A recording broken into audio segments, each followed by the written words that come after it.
मैंने उसके दूध के अंदर 2 ढक्कन ओल्ड मॉन्क डाल दी। भाई जो मजे से सोया वो बच्चा।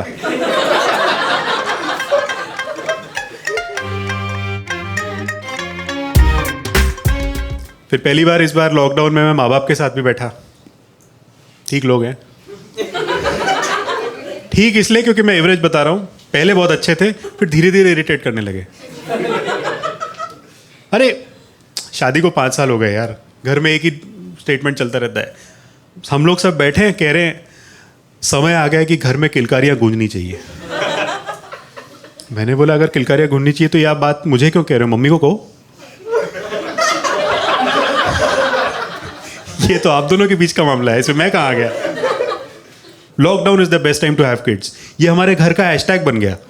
दिमाग खराब हो गया यार मेरा। मैं रोज जस्टिफाई करता था कि अभी नहीं अभी नहीं।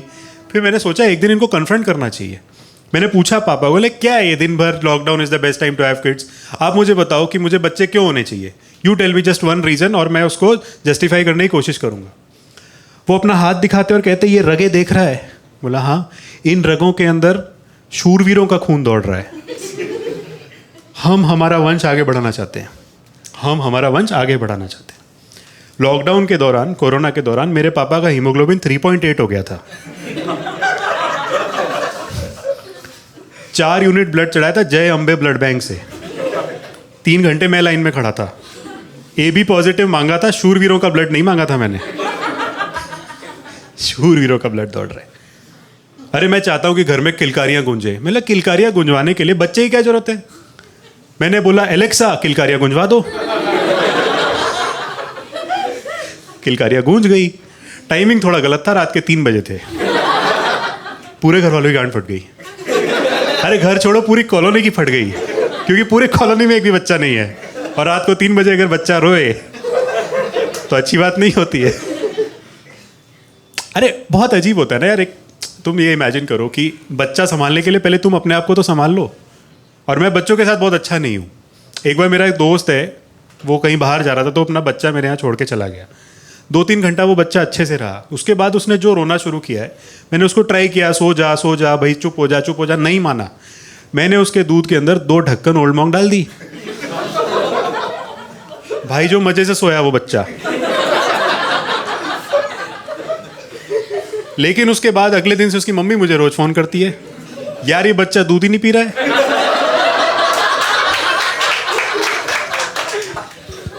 उल्टा जब मसाला पापड़ दो तो दूध मांगने लग जाता है। ये सब चल रहा है। मैंने मम्मी की साइड देखा, मतलब ये इनको जाने दो, लेट हिम गो अवे। आप बताओ क्यों होना चाहिए घर में बच्चा। मम्मी ने इतना बिजार रीजन दिया। मम्मी कहती है फर्स्ट क्राई पे 30% ऑफ चल रहा है। This is the best time to have kids. अगर मैं मां बन पाती तो बन जाती। 30% ऑफ के लिए बच्चा पैदा कर लूं। तुम इमेजिन करो अगर मेरा बच्चा हो गया, राइट, और थोड़ा बड़ा हुआ, 3-4 साल का हुआ, और उसने मुझसे वही चूतिया कहानी पूछी कि पापा मैं कैसे पैदा हुआ था। और फिर मैं उसको वही चूतिया कहानी सुनाऊं कि सुनो, तुम यानी मैं और तुम्हारी मम्मी एक बार एक चूतिया गार्डन में बैठे थे। फिर वहाँ पे एक चूतिया परी आई। फिर उसने हमारे हाथ में एक चूतिया फूल दिया। फिर उस फूल की पेटल्स को हमने जब खोला तो उसके अंदर तुम नहीं थे, एक कूपन था। उस कूपन को स्क्रैच किया, उसमें लिखा था 30% off at FirstCry, lockdown is the best time to have kids. उसके बाद तो बिजार रीजंस आने लगे। मम्मी कह रही है गाय को भी बछड़ा हो गया, तेरा कब होगा।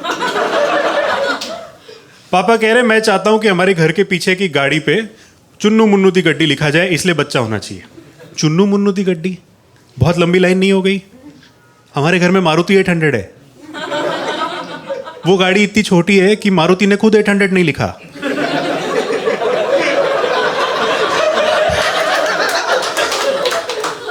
चुन्नू मुन्नू दी गड्डी।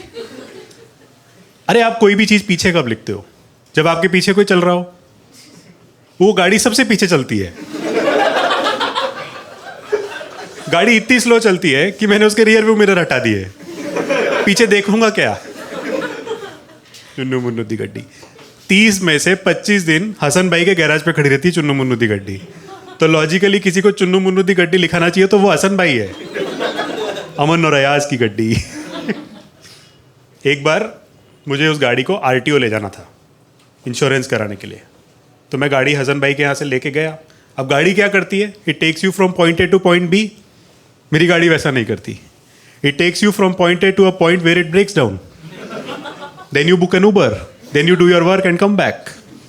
जैसे तैसे इसको आरटीओ तक लेके गया। आरटीओ वाला कहता है इसका इंश्योरेंस तो नहीं हो सकता, मेडिक्लेम बनवा लो। हद हो रहे हैं ना, घर में किलकारियां गुंजवा दो। मैं तो अभी तक वही चल रहा है। अच्छा, जब ये सारी चीज़ें काम नहीं आई ना, तो फिर पापा ने इमोशनल एंगल देना शुरू कर दिया। आके ऐसे गले पे हाथ रखा, कहते हैं अगर तेरी कोई भी समस्या है तो तू मुझे अपना दोस्त समझ सकता है।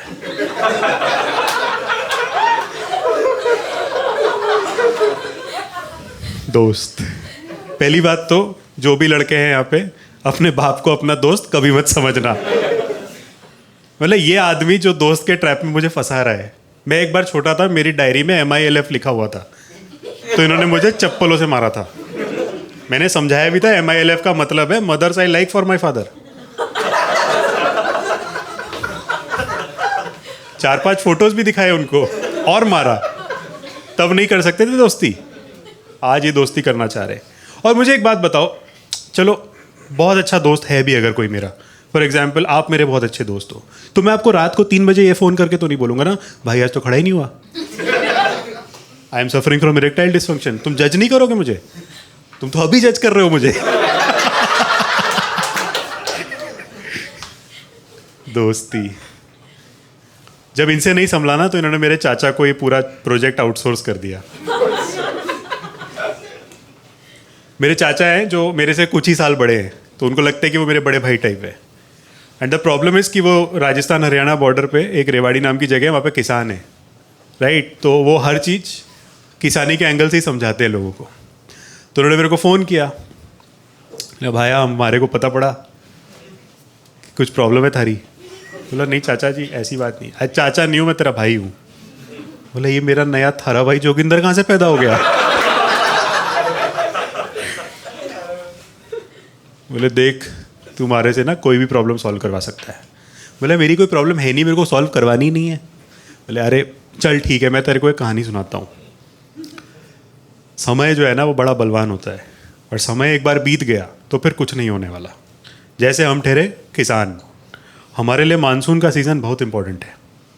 मानसून में क्या होता है कि जैसे ही पहली बारिश की बूंदें पड़े तो आप ज़मीन के अंदर हल से जोत दो और उसके बाद बीज डाल दो।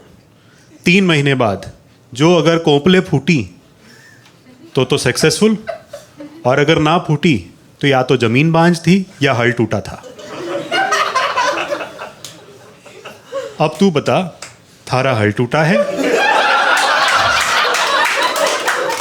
या थारी ज़मीन बांझ है? Absolutely what the fuck situation है। इस मोमेंट पे आपको अपने रिश्तेदारों से रिश्तेदारी तोड़ देनी चाहिए, गाली गलौज शुरू कर देनी चाहिए। तू होगा किसी और का जोगिंदर। और ये रहता है राजस्थान हरियाणा बॉर्डर पे, जहाँ पे मॉनसून हर 2 साल में फेल हो जाता है, इसलिए इसके 3 ही बच्चे हैं। अगर ये बंबई में रहता जहाँ पे मॉनसून खत्म ही नहीं होता तो इसके हल्के लौड़े नहीं लग जाते।